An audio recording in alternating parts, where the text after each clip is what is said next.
실제로 달러 패권의 위협을 주기 전에 내가 이거를 이용하자라는 개념이에요. 스테이블 코인 쓰시면 암호화폐가 활성화될 겁니다. 탈중앙화된 화폐를 사람들이 인식한다는 게 얼마나 되게 무시무시한 의미를 가지고 있는지를 엘리트들이 이거를 인식하지 않으면 그분들이 자기 밥그릇을 지키지 못하는 시대가 돼요. 지금 현재 정부들이 가지고 있는 그 독점적인 어떤 수익 구조, 이거는 깨질 거다. 내 밥그릇을 지켜야지라고 그 안에서 이렇게 작은 시야로 이 지금 현재 상황을 바라보신다면 아예 밥그릇이 깨진다니까요. 저는 이제 ETF 승인이나 미국의 어떤 준비금 자산 선언이나 자산가들의 어떤 자본의 이동의 욕구는 내가 더 안전한 어떤 금고를 찾아서 저장할게라는 그 선택지에 이제 머지않아 암호화폐가 이제 들어올 거라는.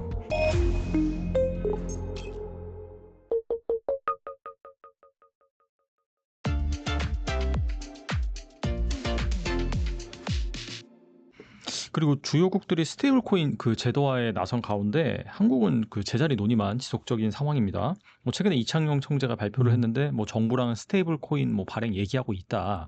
근데 그 얘기만 계속해서 나오고 뭐 제도적인 움직임은 없어요. 근데 이런 가운데 이제 미국 같은 경우에는 지니어스 법안 이제 통과가 됐잖아요. 그래서 결과적으로 지니어스 법안 때문에 이 달러 스테이블 코인 수요가 늘면은 뭐 미국의 채권 수요가 늘고 즉 강달러 현상이 지속이 되면서 나머지 그런 뭐 법정 화폐 가치는 하락할 것이다. 이런 전망이 지배적인데 어떻게 보시나요? 100% 동의합니다. 그러니까 뭐 솔직히 얘기하면은 그 스테이블 코인이 만들어갈 경제가 구체적이고 상세하게 어떻게 될지는 솔직히 잘 모르겠어요. 그러니까 이게 이제 어떤 파장을 이제 실제 현상에서 나올지는. 근데 이제 가장 기본적인 개념으로 이제 저는 이제 문과 문돌이니까 기본적인 그냥 그 문돌이식의 개념으로 만약에 한번 해석을 해봤어요. 그러니까 그 스테이블 코인이 이제 구체적으로 경제에서 어떤 수학적인 어떤 진척을 보일 거냐를 차치하고 일단 스테이블 코인을 미국이 받아들이고 이제 이더리움하고 암호화폐를 계속 제도화시키는 이유는 그것이 달러 패권에 도움이 된다라는 서사 때문이잖아요. 그렇죠. 사실은 암호화폐의 개념은 그 우리가 흔히 일반적으로 생각하는 달러 패권의 상극이죠. 피아트 머니의 상극이잖아요. 그러니까 중앙화된 그 돈 시스템에 탈중앙화된 돈 시스템은 완전히 반대 개념이잖아요. 그러니까 그 미국이라는 정권이 왜 그러면 이거를 받아들여서 제도화를 시켰냐라는 거는 이거를 누군가가 실제로 달러 패권의 위협을 주기 전에 내가 이거를 이용하자라는 개념이에요. 근데 그걸 이제 원화 주권 입장에서 생각해 본다면 지금 국가가 지금처럼 안이하게 그냥 독점, 그러니까 국가라는 조직은 쉽게 얘기하면 공공재를 독점적으로 공급하는 기구죠. 그냥 경제적으로만 생각하면. 그러니까 여러 가지 추상적인 의미나 어떤 그런 관념을 버리고 그냥 경제 시스템, 투자자 관점에서 경제적으로만 딱 생각하면 국가는 공공재를 독점적으로 서비스해주는 생산자예요. 그럼 우리가 왜 그 국가의 그 독점적인 권위를 인정했냐라고 한번 생각해 보시면 내가 각자 도생하는 것보다 그리고 시장에서 내가 그 공공재를 사는 것보다 국가가 싸게 서비스해 주니 공급해 주니까 그런 거예요. 근데 이제 그게 처음에는 비교가 가능하죠. 국가가 없는 상태에서 국가가 있는 상태로 이제 옮기는 거에 대해서 합의를 하는 단계에서는 그게 언젠지는 뭐 근데 그게 그렇게 오랜 과거가 아니거든요. 뭐 불과 사우디아라비아도 국가 형태를 띈 게 100년이 안 돼요. 그러니까 그럼 이제 뭐 중세에서 뭐 우리나라도 그렇고 이제 중세 국가 뭐 고대 국가에서부터 국가라는 개념은 계속 있어왔지만 사실은 근대 국가 개념을 가지고 이제 어떤 사회계약적인 개념에서의 국가는 불과 몇백 년이 안 되거든요. 영국만 해도. 그럼 사회계약적인 관점 초창기에 국가라는 공적 서비스의 권한을 우리가 왜 줬냐라고 하면 화폐도 마찬가지예요. 내가 지금 금생업자들이 만들어내는 그 금화를 쓰고 은화를 쓰는 것보다 국가가 주조하는 돈을 쓰는 게 싸니까 그런 거예요. 금생업자들한테 화폐를 샀더니 함량도 속이고 뭐 옆에 있는 톱니바퀴 잘라가지고 뭐 만들고 또 심지어는 금도 아니고 막 이렇잖아요. 불순물도 많이 썼고. 그럼 내가 비용을 많이 들이는 거예요. 믿을 수가 없고. 그럼 그걸 이제 믿을 수 있는 단계의 어떤 화폐를 구하려고 보니까 자꾸 이제 비용이 많이 들죠. 그러면 이거는 국가한테 맡겨서 국가가 화폐를 독점적으로 발행해 주는 게 싸다라고 생각하니까 국가한테 그 상품을 독점적으로 생산해 줘라고 위탁해 준 거죠. 근데 이게 이제 국가라는 개념을 선택할 때 계약할 때는 국가도 아쉬우니까 고객들한테 가서 저희가 더 싸게 생산해 드립니다라고 이제 압을 했겠죠. 이제 이를테면 이제 근데 독점권을 딱 획득하는 순간 그다음부터 가불이 바뀌어요. 국가가 이제는 내가 안정적으로 생산할 수 있어. 그러면 내가 조금 비싸게 팔든 내가 조금 속여서 팔든 국민들이 쓰니까 그냥 파는 거죠. 근데 지금 현재 가만히 한번 생각해 보세요. 국가가 화폐 시스템을 독점적으로 생산하는 게 비용이 싼 건가? 네. 그 비용은 두 가지로 생각하시면 돼요. 첫 번째 공식적으로 가시적인 비용이 있는데 그게 세금이죠. 내가 국가한테 네가 저기 치안 담당해주고 안보 담당해주고 외교 담당해주고 화폐 독점적으로 생산해서 내가 갑정근로소득세 지금 17% 낼게 하고 냈어요. 그럼 예를 들어서 뭐 1억 버는 사람이 예를 들어서 뭐 연간 한 2천만 원 정도의 세금을 내고 공적 서비스를 내가 쓰고 있는 거잖아요. 근데 가만히 보니까 세금으로 2천만 원만 쓰는 줄 알았더니 인플레이션 때문에 한 5천만 원 쓰고 있는 거예요. 사람들이 잘 모르죠. 안 보이는 세금이니까. 그렇죠. 네. 그래서 사람들이 이제는 왜 내가 이렇게 뭔가 힘들지? 난 2천만 원 세금 내고 8천만 원이 지갑에 있는데 뭐 10년 전, 20년 전에 비해서 소득이 2배가 되는데 나 왜 이렇게 힘들어? 옛날에 소고기 먹던 거에 비해서 덜 먹는 것 같고. 그래서 고민하고 고민하다 보니까 인플레이션이라는 세금을 또 걷어가. 우리가 흔히 걷는 세금이란 거는 그 정부도 세금이라는 거에 딱 그 명세서에 얼마라고 찍히니까 더 많이 누군가 내게 되면 자꾸 따져봐요. 왜 저 사람 1억 버는데 나 5천만 원밖에 못 버는데 세금이 똑같아요. 그럼 저 사람이 더 많이 내야 되잖아요. 이게 뭔가 맞는 얘기였잖아요. 사실은 맞는 얘기라고 할 수 없잖아요. 어쨌거나 그러니까 돈을 많이 버는 사람이 비례해서 더 많이 내든 누진해서 더 많이 내든 더 많이 내요. 그러니까 이제 덜 버는 사람들도 불만이 없죠. 많이 버는 사람은 조금 불만이긴 하지만 소수니까 그걸 바꿀 수가 없어요. 민주주의 다수결이니까. 네. 근데 인플레이션은 반대예요. 구매력을 뺏어가는데 예를 들어서 그 세금은 누진세 비례세라는 게 있는데 인플레이션은 똑같이 걷어가요. 구매력을. 그렇죠. 그러니까 나는 100만 원 버는데 나한테도 50만 원 걷어가고 1억 버는 사람한테도 50만 원 걷어가. 그럼 상대적으로 내가 더 많이 내는 기분이 들잖아요. 그러니까 인플레이션이라는 비용은 가난할수록 훨씬 더 많이 내요. 그러면 이제 가난한 사람들이 다 주잖아요. 99%잖아요. 지금 미국 같은 경우에. 그러면은 지금 국가가 발행하는 그 화폐 제도가 내가 지금 싸게 이용하고 있는 게 맞아? 라는 생각을 해요. 그러면은 옛날에 계약서를 썼잖아요. 그 저기 사회계획론, 홉스의 사회계획론대로 리바이던을 만들어서 자, 계약서 씁니다. 당신이 화폐를 만들어주는 게 금세공업자들이 나를 막 속이고 하는 것보다는 싸니까 내가 계약서에 도장 찍어줬어요. 근데 가만히 보니까 네가 더 많이 걷어가는데 이제는 네가 나를 속이고 있는데 이제 독점권을 주니까 이제 그 횡포를 부리는데 야, 그럼 계약서를 바꾸자. 아니면은 나 다른 사람한테 그럼 화폐를 살게. 이렇게 되잖아요. 근데 그게 국가라는 게 이제 통치 권력이고 또 이제 어떤 공권력이 있으니까 그거를 일적으로 막을 수는 있겠죠. 화폐? 그래? 너 어떤 화폐를 쓸 건데? 저 원화밖에 없잖아. 아니야. 스테이블 코인도 있어. 근데 가만히 보니까 그게 더 비용이 싸. 너 지금 원화 가지고 내가 미국에 있는 애한테 성공하려고 보니까 뭐 환전해야 되고 뭐 시프트 이용해야 되고 뭐 5% 비용을 물고 또 국내에서도 보니까 네가 자꾸 인플레이션으로 그 한국은행이 돈 많이 찍어내가지고 내가 지금 힘든데 스테이블 코인 쓰면은 0.1% 수수료 내야 되고 그러니까 대체제가 있잖아요. 그럼 전부터 물어볼 거예요. 네가 더 싸니까 내가 쓴 거지. 왜 네가 그 만드는 화폐를 써야 되지? 왜 네가 만드는 그러면 등기 공적 서비스를 다 이용해야 되지? 왜냐면 그게 지금 인증제도도 네이버 인증이 훨씬 더 편하고 그 카카오 인증이 편하잖아요. 그 민간 인증이.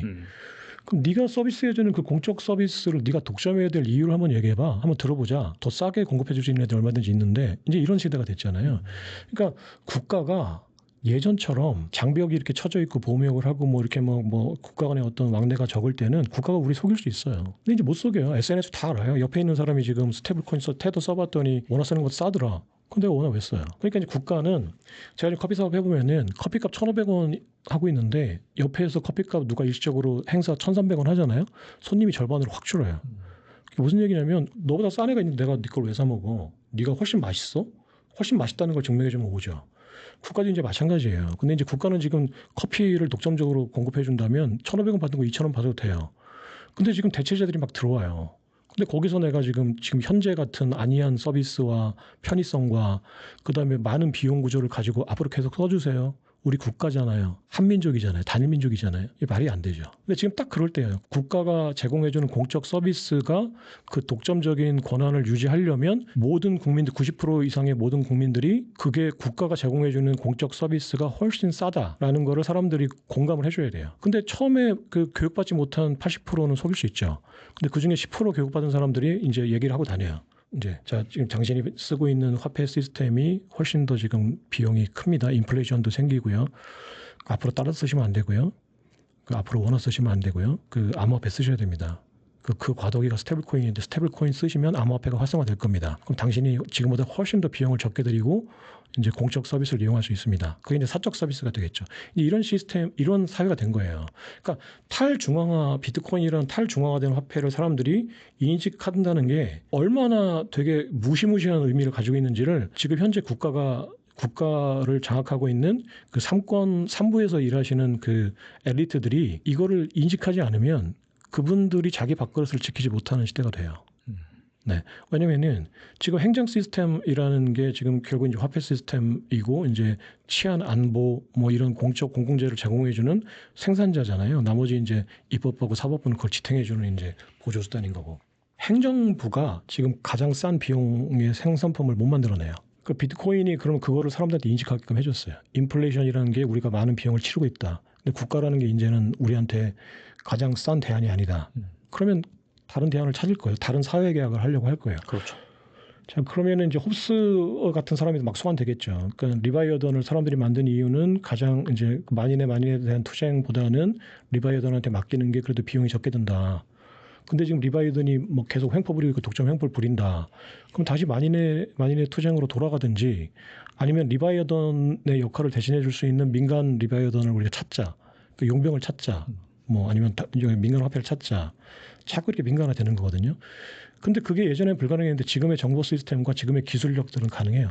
AI 시스템이라든지 블록체인이라든지 빅테크들이 만들어 놓은 이 시스템과 기술이 국가의 역할을 국가가 물리력으로 지금 막을 수 있는 것뿐이지 비용만 생각하면은 앞으로 국가는 필요 없어요. 사실 그 치안 문제만 빼고. 근데 이제 장기적으로는 치안 문제도 빅테크가 할 수 있어요. 그러니까 우리가 그 정부한테 세금을 내고 우리가 안보나 치안을 맡기는 것보다 뭐 이렇게 얘기하면은 저기 뭐 반대하시는 분도 있겠지만 그 네이버나 그게 카카오 해줘야 되는데 우리나라 네이버나 카카오는 그런 정도 단계는 아닌 것 같고 테슬라나 구글이나 앤드릴 같은 그 업체들이 자기들이 돈을 벌 수 있으면 그 안보 서비스 해줄 수 있어요. 드론 서비스 할 수 있고 탱크 서비스 할 수 있고 핵폭탄 만들어서 서비스할 수 있습니다. 그게 지금 국가가 지금 그 민간에 비해서 물리력이 세니까 못하게 막을 수 있다라는 추상적인 개념만 있을 뿐이지. 그러니까 국가는 해체될 수 있어요. 근데 실제로 해체될 수 있다 없다를 떠나서 국가가 정말 필요한 거냐라는 질문을 이제는 엘리트들이 하기 시작했다. 그럼 민간의 어떤 대중들이 그런 생각으로 확산되는 거는 지금의 정보 네트워크를 통해서 굉장히 짧은 시간 내에 확산될 거다. 그러면은 실제로 국가가 전복되고 뭐 혁명이 일어나고 이렇게 되지 않더라도 지금 현재 정부들이 가지고 있는 그 독점적인 어떤 수익 구조 이거는 깨질 거다. 그래서 커피값 200원 낮추는 식으로 정부도 비교해서 우리가 지금 그 테더나 스테이블 코인이 훨씬 비용이 낮은데 그러면 자신들이 독점하고 있는 그 수익 구조에 마진을 줄여야 돼요. 주조 이익을. 그럼 민간에게 소비자에게 이용자에게 이익을 돌려줄 수 있는 구조를 만들어야죠. 근데 지금 이창용 총재나 정부 기재부나 상업은행들이 하고 있는 얘기 보면 그냥 자기 밥그릇 지키려고 막 민간이 발행하면 안 됩니다. 스테이블 코인 은행이 발행해야 됩니다. 중앙은행이 발행해야 됩니다. 정부가 CBDC 발행해야 됩니다. 이렇게 얘기하죠. 그건 내가 지금 커피값 안 내리겠다는 얘기예요. 옆집에서 지금 커피 1,300원짜리만 만들어 팔고 있는데 우리 이거 정부가 해야 되는 게 맞아요. 커피값 못 내려요. 왜냐면 우리 커피가 진짜 맛있거든요. 그거 먹어보면 알거든요. 맛도 없어요. 맛없으면 훨씬 싸기라도 해야 돼요.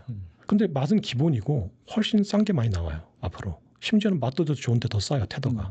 스테이블 코인이. 그거 누가 먹어요. 그거를. 그러니까 그 행정고시 뭐 사법고시 보시느라고 고생하셨는데 그걸 가지고 평생 먹고 살겠다고 생각하시면 앞으로 밥그릇을 뺏길 겁니다. 그 빅테크들한테.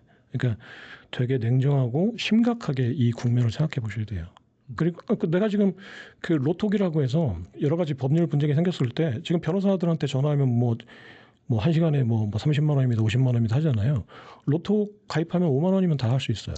근데 그거를 뭐 불법이다 어쩌다 변호사법 위반이다 해가지고 견제는 하죠. 처음에 당연히 이제 힘이 세니까 견제할 수 있어요. 근데 그게 99% 대중의 힘을 못 막아요. 그러니까 로톡도 이게 가만히 보니까 그 변호사들의 논리가 맞았다기보다는 그냥 힘의 겨루기였구나. 지금 사실은 정부하고 의사협회하고 싸우는 것도 마찬가지잖아요. 누가 옳다 그르다의 문제가 아니라 만약에 우리 탄압하면은 우리 그냥 다 태업할 거야. 그러면 지금 환자들 다 어떡할까? 다 죽을 텐데 이 문제잖아요. 그렇죠. 네, 그러니까 결국은 이제 기득권의 문제거든요. 그러니까 한동안은 그게 가능해요.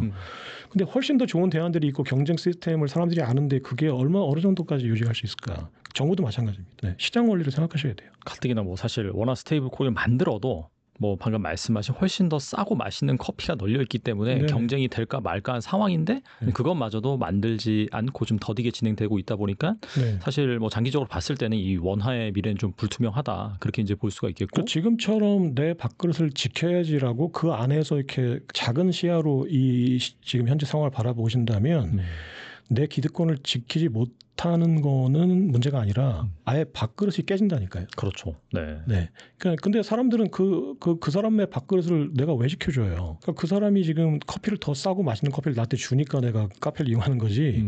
훨씬 더 맛있는 게 옆에 있는데 얘가 거기에 못 넘어가게 좀 철조망 쳐놓고 그 카페를 못 가게 하면 처음에는 굳이 내가 저 담벼락을 넘어가면서까지 저 카페에 가야 되나 하겠지만 나중에 가면서는 수십만 명, 수백만 명의 사람이 물어볼 거 아니에요. 너 그 철조망 왜 쳐놓은 건데 도대체?